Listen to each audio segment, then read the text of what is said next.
Hola queridos hermanos, de nuevo con cada uno, un saludo muy especial de parte del Señor. Les quiero compartir hoy una pequeña reflexión sobre la liturgia, sobre la lectura y el Evangelio. Habíamos empezado a leer en el día de ayer, en el libro de los Hechos de los Apóstoles, pues un poco sobre Esteban, el primer mártir de la iglesia. Es también perteneciente al grupo de los 7 diáconos que instituyeron los apóstoles para ayudar en el servicio, en la parte social, que también es importante dentro de la iglesia. Eh, lo sabemos que los eligieron para que los apóstoles se pudieran dedicar mucho más de lleno al ministerio de la oración y al ministerio de la palabra, es decir, de la evangelización. Terminaba la lectura de ayer diciéndonos que todos los que contemplaban a Esteban veían que su rostro era como el de un ángel. Y este hombre lleno de Dios, de su espíritu, es capaz también de decirles de frente a aquel pueblo, a aquellos que lo estaban allí condenando, pues que eran de dura cerviz, que eran duros de corazón. Le recuerda así como lo hizo Pedro, que fue capaz de decir que a Cristo, al que ellos habían crucificado, Dios lo ha resucitado y ahora está en la gloria del Padre, a la derecha del Padre. Entonces Esteban es capaz de decirles hoy en la lectura que hemos escuchado que son de dura cerviz y les dice que son incircuncisos de corazón, es decir, tienen una dureza grande en el corazón. Y lo mismo que hicieron en la antigüedad con los profetas que los mataron, pues es lo mismo que ellos están haciendo ahora, es decir, que se han cerrado a la acción del Espíritu Santo. Qué importante, hermanos, que nosotros ahora en este tiempo de Cuaresma también permitamos que el Señor vaya preparando nuestro corazón para Pentecostés, para la venida del Espíritu Santo que nos guiará a la verdad completa como nos ha prometido el Señor en su Evangelio. Pues qué grande Esteban que es capaz de decir la verdad y por esa verdad muere. Y hay dos palabras que Jesús dijo en la cruz que también hoy las va a decir Esteban, que es especial.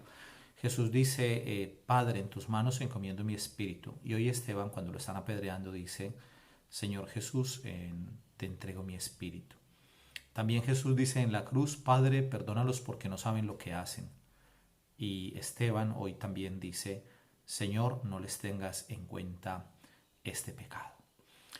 Había allí un joven llamado Saulo, nos dice la lectura de hoy, que los que apedrearon a Esteban dejaron sus vestidos, seguramente sus capas, bueno, sus mantos, a los pies de un joven llamado Esteban, quizás, Saulo, quizás en esa época Saulo tenía unos 28 años, ¿no?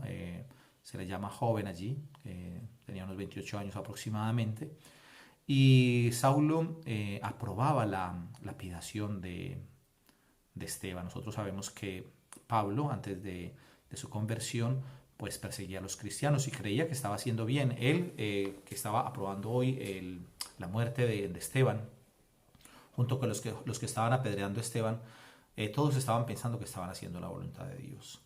A veces un celo mal entendido, ¿no? En la parte religiosa, digamos, del pueblo de Israel.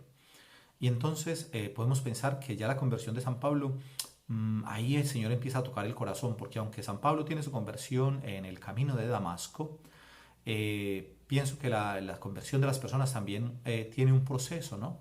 Aunque el Señor puede hacer una conversión de una persona con un corazón durísimo en un momento determinado, pero normalmente también hay cosas que se van suscitando en el corazón. Y seguramente a Pablo le pudo haber llamado la atención ver cómo este hombre, Esteban, al que estaban matando, tenía esa paz y esa serenidad en su corazón y era capaz incluso de pedir perdón por aquellos que lo estaban matando, pedir perdón al Señor. Bueno, pues qué especial que podamos hacer eco de esta persona, de Esteban. Y hoy también en el Evangelio nos encontramos en el capítulo 6 del Evangelio de Juan, el discurso del pan de vida. Ya hemos leído esta semana cómo Jesús multiplicó los panes y los peces, calmó el hambre de la multitud, eran como 5.000 hombres, sin contar mujeres y niños, y todavía recogieron 12 cestos de las sobras del pan. Sin embargo, y la gente va a buscar a Jesús, y Jesús les regaña, les dice, claro, me buscan porque les he llenado el estómago, les he calmado el hambre, pero trabajen por el pan que no perece, por el pan que el alimento que da vida eterna. Ese era el Evangelio de ayer. Y hoy hay una pregunta que le hace la gente. Le dice, ¿y qué signo haces tú para que creamos, para que veamos y creamos en ti? Qué dureza, ¿no? De corazón de esta gente. Ha visto que ha multiplicado los panes y los peces, les ha saciado a la multitud. Y sin embargo, le están todavía preguntando, ¿qué signo haces y que veamos y creamos en ti? ¿Cuál es tu obra? Y ellos hacen referencia al Antiguo Testamento y dicen, nuestros padres comieron el maná, el pan que se les dio del cielo. A veces también nos puede pasar a nosotros, hermanos, en la Iglesia Católica, ¿no? Vemos, por ejemplo, la crisis de las grandes órdenes religiosas, la crisis de vocaciones, y a veces nos tendríamos que preguntar, bueno, ¿y cuál es la responsabilidad que tenemos nosotros como sacerdotes, como miembros de las comunidades religiosas, los sacerdotes en las diócesis, en las parroquias? Porque nos podemos quedar viviendo de las glorias del pasado. Por ejemplo, celebramos la vida de los santos, las memorias litúrgicas de los santos, pero pensamos que hay que vivir de eso, ¿no? De los grandes santos que hubo en la iglesia. Sí, pues sí, siempre estarán ahí. Pero ¿y nosotros qué estamos haciendo? ¿Cómo la iglesia está viviendo la santidad en la actualidad? O simplemente decimos muchas cosas muy bonitas, pero estamos en otro tema, estamos en otra cosa. Entonces, estos se habían quedado pensando que eran el pueblo elegido, que Dios los había alimentado con el maná.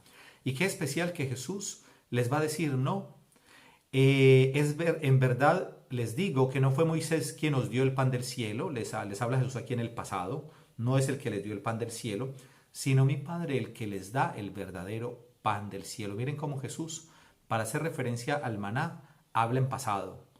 No fue Moisés el que les dio el pan del cielo, sino que es mi Padre que os da el pan del cielo. Y entonces ahora Jesús habla en presente, el que os da el verdadero pan del cielo en presente. O sea, está diciendo que es Él, ¿no? Que es ahora que el Señor está dando, el Padre está dando ese pan que ha bajado del cielo, que es su Hijo Jesús. Bueno, algo habrá tocado en el corazón de estas personas porque luego le hacen una pregunta y le dicen, Señor, danos siempre de este pan.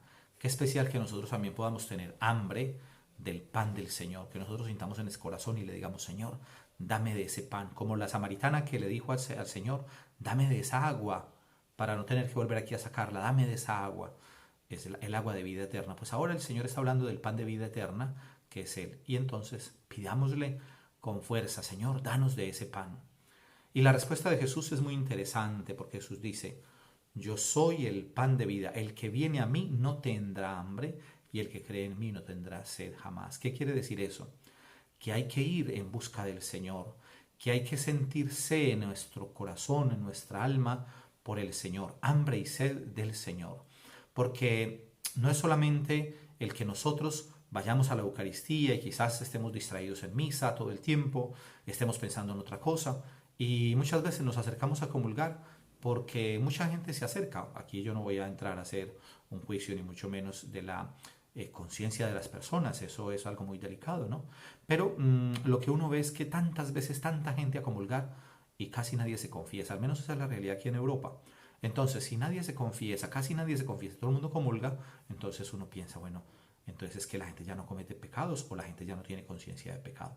Entonces, no es simplemente por acercarnos, ¿no? La fila para ir a comulgar, sino que realmente yo sienta en el corazón que le estoy buscando, que ese trocito que yo veo que es, ya no es pan, sino el cuerpo vivo del Señor, que yo crea firmemente que es el cuerpo del Señor y que yo lo reciba porque tengo hambre, porque necesito nutrirme con Él, no porque simplemente hay que ir o porque toda la gente va o porque simplemente no me siento pecador, ¿no? A veces la gente dice, es que yo no cometo pecados, es que yo no le hago mal a nadie, es que yo soy muy buena persona, yo no salgo de mi casa, yo no le hago mal a nadie, no hablo mal de nadie. Y entonces nos creemos tan buenos, nos creemos tan santos. Qué tremendo eso, ¿no? Porque el Señor nos dice claramente en su palabra que el que diga que no es pecador es un mentiroso. Entonces, es verdad que un hijo de Dios que vive en gracia, que busca agradar al Señor todos los días, es posible que no viva en pecado mortal, seguramente, y esa es la idea, que no viva en pecado mortal, pero pecados cometemos todos los días, nos da mal genio, a veces pensamos mal de las personas, experimentamos rivalidades, tantas cosas que se mueven por dentro, entonces siempre tenemos cosas por las cuales pedirle perdón al Señor. Bueno, hermanos, pues esta breve reflexión, un abrazo para todos y feliz día.